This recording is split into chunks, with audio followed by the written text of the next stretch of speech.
this is going to focus around Lawrence Fox and his horrible pro-freedom views. And first thing I wanted to mention was a clip that was a while ago, but he went on GB News to promote his movement, himself, whatever. And Tom Harwood, the pocket leftist, I guess, on GB News, was giving him a hard time over the fact that he hadn't decided to tell all of his supporters that they need to go and get the vaccine, particularly young supporters, to support herd immunity. And Fox's position is just, each to their own. Do what you want. Not my problem. And Tom Harwood wasn't happy with that, let's say. So let's play this first clip in which you see that. The fear that's been generated by this government is absolutely disproportionate to the risk that this virus causes young people particularly. And anyway, I'm trying to bring those two sides together, not further apart. Are you trying to bring these sides together, though? Because I've seen what you've tweeted about vaccines in the past. You've used the word vaccine in a quote as if this isn't a real vaccine. You've said that these haven't passed their trials when they have passed their phase 3 clinical trials. You've said that young people shouldn't get the vaccine when really we know that in order to reach herd immunity, young people have to get this vaccine. Aren't you part of the problem here?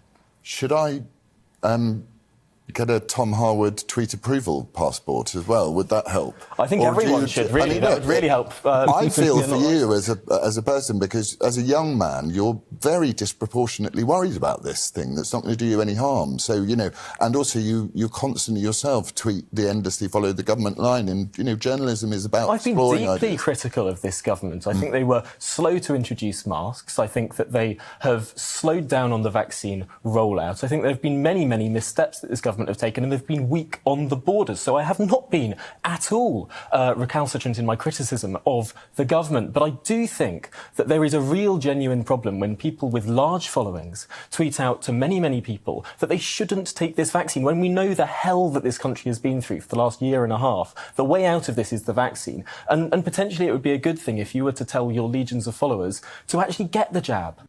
That was amazing. I love the idea that he's being anti-government by saying that the government needs to crack down harder, of all things. Like, what were your criticisms of the government? And Tom's like, yeah, they weren't hard enough in introducing mask mandates and further with the vaccines. And it's like, right, okay, that's... It's not my idea of criticism towards the government, really. No, they didn't go far enough. They're not authoritarian enough. Well, okay. So, I mean, Lawrence he's not forcing anyone to do anything. His position on this is that, well, here's my opinion on the thing, and you do what you want, because he's very libertarian. And Tom's very upset with him because he thinks that young people need to go and get the vaccine. And one of the things I noticed there was the language of disproportionality. The fact that Lawrence was being sensible in mentioning that, well, you have to be proportional to these things. What is the risk to you?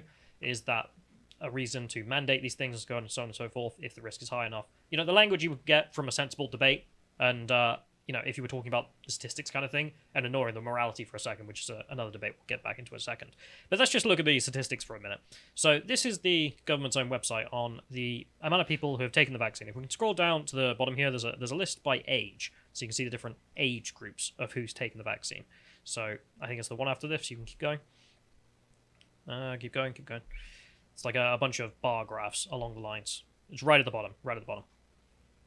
There we are. So you can see the 90 plus and all the different age brackets there of who's got it. And in the 18 to 24 section, 61.5% of the population have had the jab. So, I mean, that's what Tom is complaining about here, that only 61% of 18 to 24-year-olds have had the jab. Doesn't seem very proportionate of an outrage to be like, no, you need to encourage more young people to take it, when only... under 40% have not. And when you look at those at risk, so the over 60s, so everything over 60 is over 90% of the people who've taken it, because, well, they're at risk. The people at risk of actually dying from it, yeah. It makes sense that they've done it, yeah. But wasn't there recently a study that suggested that something like 70, I can't remember the figures off the top of my head, but something like 70% of young people already have the COVID antibodies anyway, just from coming into contact with it. I've seen variable figures. It seems to be all over the place, so I don't know. Yeah, I mean, it depends on the sample, doesn't it, and where they get it from. But if we go to the next one here, you can see the death rate as published by the BBC. I've mentioned this a lot of times. So the first graph on this article just shows you the death rate per age group, and as you can see, proportionality is something to keep in mind. If you are older, the chance of death exponentially gets larger. Equally, if you are younger, it gets exponentially smaller. And as you see there, for the 19 to 29 group, it's barely visible on the graph because it is a low rate because of the age. So Lawrence Fox is right to say, well, we need to be proportionate about these things. that group who have such a low risk from this already have got 65%. You could say you could want it higher. That's okay. You can say that, but to talk about mandating it or to being autistic about the fact that it's not high enough is strange and quite disproportional. But whatever. So what about herd immunity? Because this was the other piece of his argument that, well, we got herd immunity to worry about, and yeah, sure, okay, that's something you could argue. But if you just Google herd immunity, this is the first thing I got here, just talking about COVID-19 and herd immunity. So what's the percentage? Because I asked this question before. Well, where is it? So they say in here, for example, the measles is a highly contagious illness. It's estimated that 94% of the population must be immune to interrupt the chain of transmission. I mean, this is what we've all been edging towards with vaccines and Boris's initial idea of herd immunity by infection. Both of those play a role. So they also say health impacts. Experts estimate that in the US, 70% of the population, more than 200 million people, would have to recover from COVID-19 to halt the pandemic. So you get about 70% because that's what's needed for COVID, not the measles, which was 94. That would work. So we just look at the vaccination uptake. So if we go to the next link here, this is the go to the next image, the vaccine uptake in here. So they say that 88.5% of the UK have had the first dose, 72% have had their second dose. And in the US, it's 50% are fully vaccinated, so they're getting there as well. But in the UK, 88% have already had a first dose, 72 have had a second dose. And that's before you take into the fact of people who are infected. Because if you have been infected, then you've had the virus, as you're mentioning, with the antibodies. We don't know about how many people, because that's impossible, but we know how many people have been recorded, because we have the positive tests, and they totally work, right? So if you take into this, so now the 10% of the US population is immune and 8.8% of the UK. And if you go to educational videos that were made before medicine became hyper-partisan, you can see people talking about the same thing here. So this is just some guy, I quite like him for physics, actually, back when I was studying, just explaining these the thresholds for different diseases for herd immunity, the thing we're going for. And one has to wonder, okay, it's represented on the R0 value. There's a study on this. What was the estimation of what we would need to get herd immunity? Go to the next link. Well, they say in here that the R0 value is between 5.8 in the US and ranges between 3.6 and 6.1 in around the world. And therefore, herd immunity would be at 71% and 84% in the US. Well, the UK's got 72% vaccinated, 8% already had it, so up to 81% of the people have had this disease in the vaccine or the illness form. Well, then we're done. Like, you've got the herd immunity you're asking for, Tom. Like, I know that was a bit boring to go through, but that's the point. Just to look through the statistics here, like, we take the win. It's weird for you to be obsessive that people definitely need to get it. So Lawrence Fox is right. Proportionality is important. Also, if you're arguing about herd immunity, according to the data, we're pretty much there, if not higher, because how many people have had it and not had a positive test. So who cares what Tom Harwood has to say on that issue? Well, Lawrence Fox is also arguing for freedom. That's the ultimate problem, isn't it? Because this isn't about the science. Because when you get down to the data here, there's on his side, but that doesn't matter. So here's the article. Lawrence Fox says Neil Oliver speaks for us all with reprehensible pro-freedom views. Freedom, such a horrible, reprehensible value, isn't it? Letting people do what they want. Freedom, that's the evil thing here. That's the thing we're all fighting against. Because it's not the COVID. We dealt with that. The deaths are minuscule. The herd immunity you wanted, well, the percentage has been reached.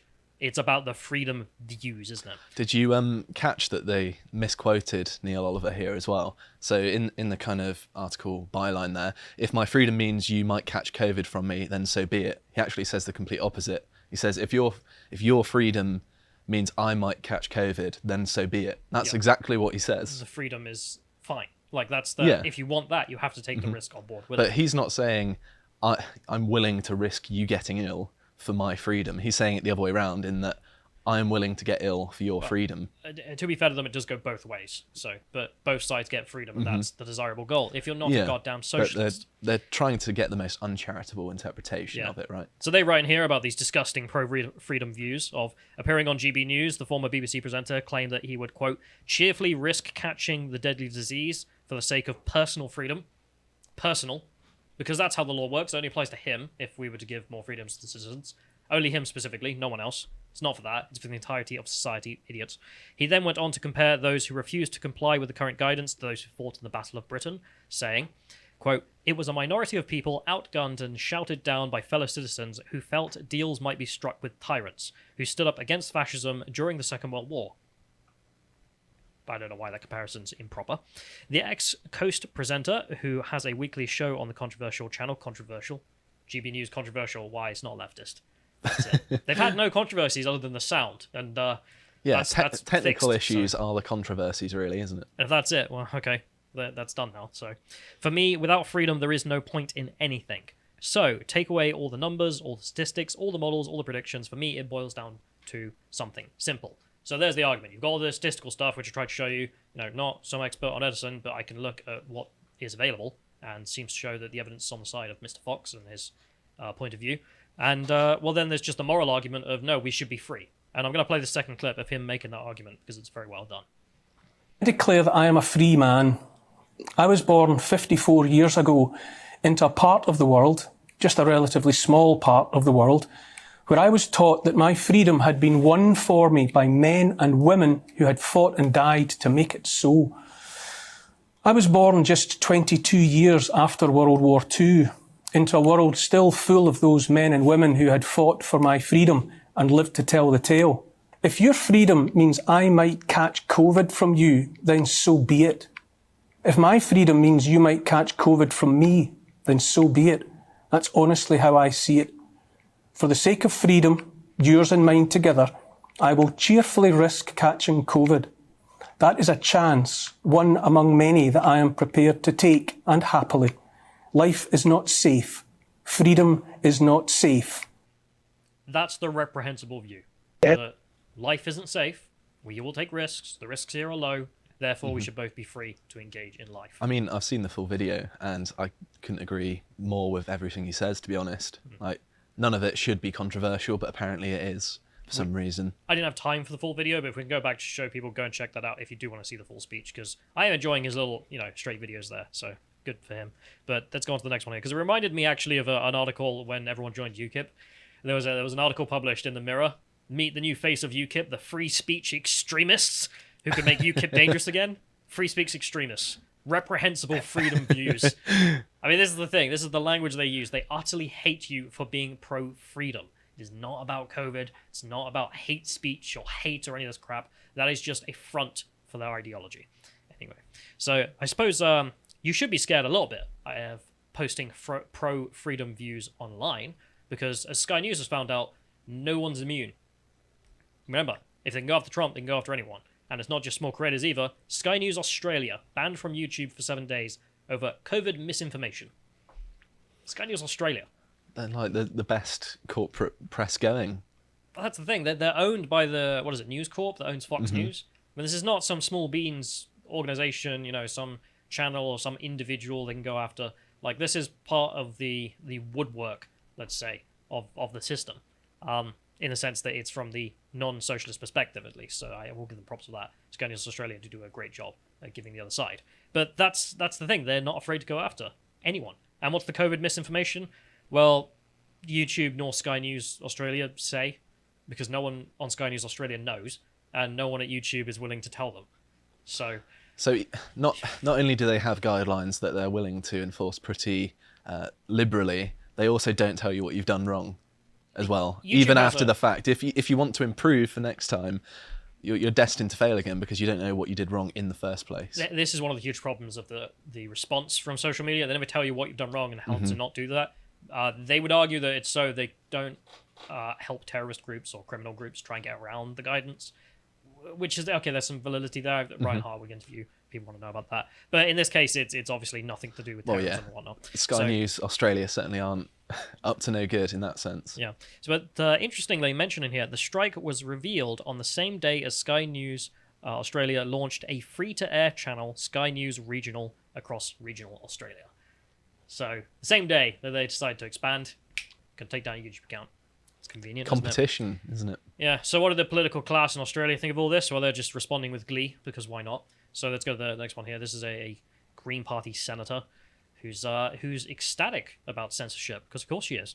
What a damning indictment of our political and media landscape that this extremist, conspiratorial, racist news channel is still considered normal and acceptable. Sky News time is up in response to them being banned. So it's not just her whining because leftists like to whine. She knows they've been banned, they've been censored for saying something that YouTube doesn't like and can't determine what it is. And she's like, yeah, more of this. Love it. I'm sure these are the kind of people that are just like, yeah, lock down the entirety of Australia, even though they've got like a handful of cases. Yeah, I have no doubts that she's voting for that sort of thing. Hey, she describes herself as a Green senator for New South Wales, feminist, engineer, migrant, raised fist emoji, because of course. She's from Pakistan, so I don't know why she doesn't live there, because there's a thing, isn't it? What's wrong with Pakistan? Oh, the government's censorious and totalitarian and in many aspects. That would be awful if it came to Australia. No, you just clap it on, wouldn't you, you bint? Anyway, so the YouTube claiming, of course, that they have policies that are very clear on COVID misinformation. Somebody uses YouTube and reads those every day. They keep changing. Shut up, that's not true. But also, what is misinformation? Don't know. But one thing I do know is a certain mad lad needs to be stopped for spreading such misinformation. And I love one of the Sky News Australia hosts who just tweeted out Fauci versus Fauci here, and then just him contradicting himself endlessly to make the point. Let's play this clip. There's not been any indication that putting a mask on and wearing a mask for a considerable period of time has any deleterious effects. There are unintended consequences. People keep fiddling with the mask and they keep touching their face. And can you get some schmutz sort of staying inside there? Of course. You do not need to wear a mask indoors if, in fact, you've been vaccinated. Good that you're vaccinated, but in a situation where you have people indoors, particularly crowded, you should wear a mask. So even if you are vaccinated, you should wear a mask. If, in fact, you are vaccinated, fully vaccinated, you are protected, and you do not need to wear a mask outdoors or indoors. When the children go out into the community, you want them to continue to wear masks. You know, if you look at children outside, particularly when they're with the family, walking down the street, playing a game or what have you, don't have to wear a mask. The pediatric, the Academy of Pediatric actually makes that recommendation that children should be wearing masks from 2 years old onward. And you're asking now, if your child is a member of your household, can you walk outdoors with your child without a mask? According to that chart, the answer is yes. And I don't think I can make it any clearer. I'm not saying that masks don't play a role in stopping the spread of COVID or are harmful in some way, but it's the point of like, right, even on just the question of mask wearing, we've got our experts here, and the expert can't even figure out who should wear them, when, which ones, what kinds of mask at any given time, because it's a complex question, and at certain times you might have different answers to all of this. So, okay, fine, that's the standard that the experts are going to take, which is difficult, let's say. But then why on earth, if you know the experts can't be consistent on this, as a social media firm like YouTube or Facebook or whatnot, would you take on the role of being the arbiter of truth? They're the ones who are going to determine it, and if you don't, Sky News Australia, suspended for 7 days. It's a nonsensical thing for them to put on themselves, and they did it to themselves, so enjoy the hatred for it. It reminds me of the COVID lab leak theory, because I remember when that was first about, and I realised that there was a COVID researching lab in Wuhan. I was just like, well, that's really fishy, that seems strange. I remember having to talk to people, and I was just like, I'm not a conspiracy theorist, by the way, because of course it was all framed in that lens, but I think there's something to that. And I almost was just like, well, why is this being suppressed? And then all of a sudden the media just U-turns, just like, yes, actually it's not a conspiracy theory, you're not going to be demonetized, you're not going to be struck off.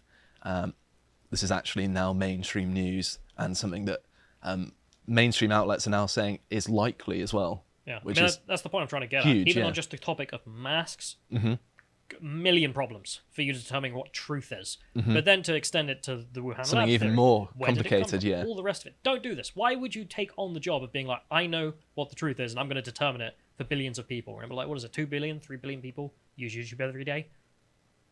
What a task. Like, why would you take that on unless you're a maniac? If you enjoyed this segment from the podcast of the Lotus Eaters, you can watch the full broadcast live every weekday at 1 p.m. UK time on lotuseaters.com.